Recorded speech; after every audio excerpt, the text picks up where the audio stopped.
خلاص بقى يا جدعان، خلاص محور وخلص. خلاص يا عم عمر، الصعيد انت دعست عليه وخلاص. انا عارف الصعيد اصلا صوته ميت، فبلاش الحوارات يا عم خلاص.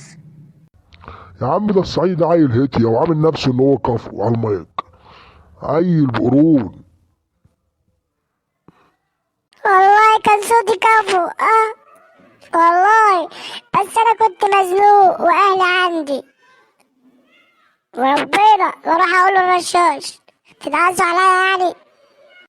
خلاص يا عم بلا تقول الرشاش بلا تقول اللي بتاع، ما خلاص الحوار وخلص. يا عم انا عارفك ان انت كفو يا عم. خلاص يا عمر، هو كفو هو كفو، خلاص يا عمر هو كفو. عشان اصلا اكتر من كده ممكن يبكي يا عمر. خلاص موت الكلام بالله عليك.